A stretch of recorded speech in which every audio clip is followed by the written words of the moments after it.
Bonjour à tout le monde. Salut. Aujourd'hui, d'ailleurs, déjà bienvenue sur notre chaîne YouTube Les Rendez-vous Africains. Et nous sommes toujours très heureux de vous savoir nombreux à nous écouter, à nous regarder et à nous lire aussi.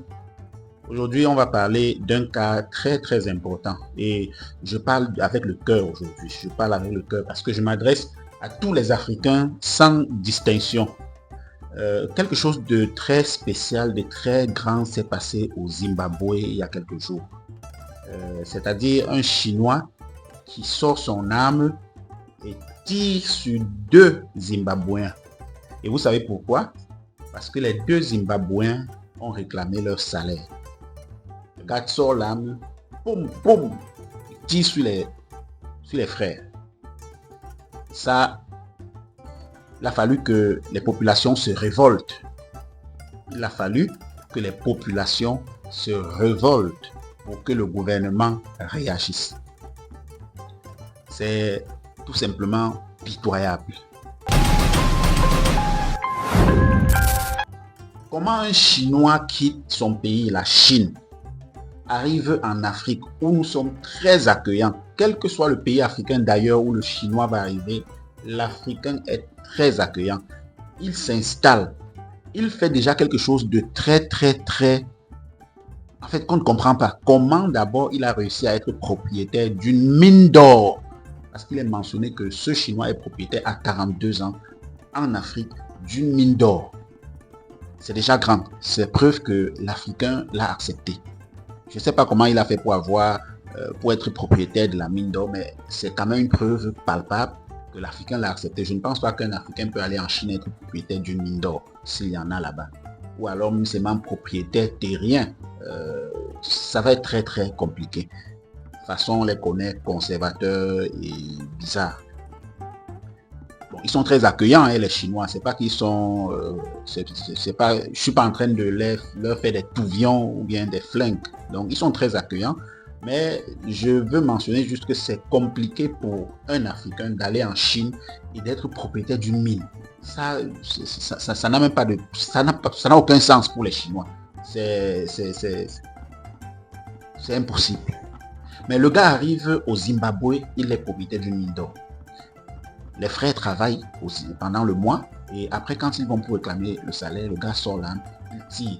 L'un d'eux a été effleuré à la joue avec la balle et il a fallu que les populations se révoltent pour que le gouvernement prenne les choses en main. Et vous savez, généralement, quand il y a ce genre de situation, quand un Chinois a un problème dans un pays africain, l'ambassade fait rapidement, on éteint vite, on prend le Chinois, on le rapatrie et c'est là-bas qu'on le juge, c'est là-bas qu'on fait tout. Si on le juge même d'ailleurs, c'est là-bas qu'on gère. Mais cette fois-ci, l'ambassade a compris que c'est chaud, l'ambassade de Chine. Au Zimbabwe, ils ont compris que c'était chaud et ils n'ont pas pu. Ils ont dit non, vraiment on est avec le Zimbabwe, allez-y, traitez-le comme vous allez traiter. Donc l'affaire est en train d'être suivie minutieusement et essayez d'être averti. Allez regarder aussi, cherchez, faites des recherches après avoir écouté et vu, regarder cette vidéo. C'est un cas qui est désolant. C'est un cas vraiment, je répète, c'est un cas désolant. Nous les Africains, nous sommes toujours bizarres. Comment est-ce que le président, le gouvernement, ça se passe même comment? Le gouvernement est là, on tire sur un Africain, deux Africains parce qu'ils ont réclamé leur salaire et c'est un expatrié qui le fait, mais vraiment ça reste là, il faut une révolution, il faut que les gens descendent dans la rue, il faut que les gens bousculent pour qu'on attrape. Est-ce que si c'était un Zimbabwéen qui avait tiré, qui avait seulement donné un coup de bâton sur la tempe de son frère là, est-ce qu'il aurait passé la nuit, la journée, est-ce qu'il aurait passé un jour encore en liberté? On l'aurait arrêté. C'est un peu une façon de... Je ne sais pas si nos gouvernants veulent souvent montrer qu'ils sont plutôt des personnes de là-bas qu'on a envoyées pour nous gouverner. Quand ils prennent le pouvoir, est-ce qu'ils perdent la tête? Est-ce qu'ils se rendent même compte de l'atrocité de ce qu'ils sont en train de faire subir à leur population? Je ne sais pas. Je parle de nos gouvernements en entier, en général. Tout le monde. On traite trop les Occidentaux dans nos pays de façon spéciale. Je ne dis pas qu'on devrait les traiter également de façon spéciale à la négative, non, mais c'est des personnes qui devraient être traitées comme il se doit. Vous arrivez, on vous accueille. Très bien. Mais vous commettez des gaffes, on vous frappe, on vous punit selon la loi. Mais on n'a pas l'impression que c'est applicable chez nous en Afrique. Ce n'est pas le cas. C'est pas le cas. Bon, déjà aussi que ce n'est pas toujours de la faute de nos gouvernants, parce que nous-mêmes les gouvernés, nous-mêmes les administrés, on n'est pas facile. Je ne sais pas si vous avez déjà eu à voir, si vous avez, pour ceux qui ont déjà eu à travailler avec des Chinois, c'est pas, les Chinois même en eux-mêmes ne sont pas, à la base, ne sont pas des mauvaises personnes, c'est des très bonnes personnes. Les Chinois, c'est des personnes qui sont très, très sociables, très bonnes personnes. Vraiment, quand j'utilise le qualificatif très, c'est vraiment, c'est de très, très bonnes personnes.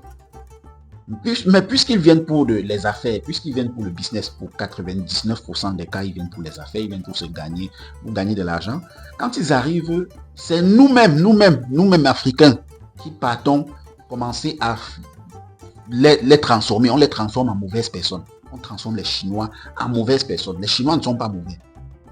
Quand ils arrivent, nous-mêmes les Africains là, parce qu'on veut chercher à être leurs amis, au lieu de travailler pour être leurs amis, au lieu de faire de bons actes pour être leurs amis, au lieu de poser des actes louables, valorisant l'Afrique pour être leurs amis, valorisant l'image de l'Afrique et des Africains en général, on pose plutôt des actes de traîtrise. Vous allez voir un Camerounais ou un Gabonais ou un Sénégalais, je ne sais pas, un Malien, un Burkinabé, aller vers son patron chinois et dire des trucs bizarres sur son frère collègue avec qui il travaille. Il va dire du genre, tu vois le salaire que tu payes à Amsatou là, ouais. Moi, je peux faire son travail. Tu lui donnes 300 000 francs CFA, c'est beaucoup. Moi, je peux faire son travail à 50 000 francs. Tu la payes trop. Ici, au Cameroun, c'est 50 000 francs le SMIC. Donc, si tu payes même 50 000, c'est bon. 300 000 que tu payes là, c'est pas bon. Et voilà que le Chinois, puisqu'il est venu gagner de l'argent, il est venu faire de business. Le Chinois, quelqu'un est en train de te dire, je vais faire à 50 000. Toi, tu es en train de payer 300 000. Et il te dit même, je te donne un mois, je fais sans que tu payes. Ben ça fait rire, hein, mais c'est pitoyable. On va grandir comment en Afrique? Comment est-ce qu'on va grandir en Afrique? Essayons de voir. Donc, il faut qu'on arrête ça en Afrique. Il faut qu'on arrête ça. Je pense que les meilleures révoltes ne vont pas être vers les Chinois. Ça doit être vers nos frères africains qui veulent détruire et détériorer l'image des Africains auprès des autres peuples, en fait. Parce que qu'est-ce que les Chinois rentrent avec comme image de l'Africain dans leur pays? Hein? Les Africains sont des traîtres. Et c'est le cas depuis la nuit des temps. Hein? Depuis la nuit des temps. Après la colonisation, c'est la traîtrise qui a fait l'histoire de l'Afrique. C'est la traîtrise qui a fait l'histoire de l'Afrique. On voit un panafricain prendre le pouvoir. Il est en train de bien travailler et comme on connaît les Africains dans leur traîtrise, on va monter ton frère. C'est ton frère qui va venir te tuer, prendre ta place. Et après lui-même, on va encore monter un autre qui va venir le tuer, prendre sa place. Et on voit, mais on ne tire jamais les conséquences. C'est comme ça que l'Afrique fait ça. Chute, chute, chute. C'est pas bon. Les Africains doivent... Nous sommes assis sur nos cerveaux ou quoi? Est-ce que nous sommes assis sur nos cerveaux? Il faut qu'on se réveille. Il faut qu'on se réveille. Posons des actes humains. Envers nous-mêmes d'abord. Respectons-nous en tant qu'Africains d'abord. Avant de demander que les autres là-bas nous respectent.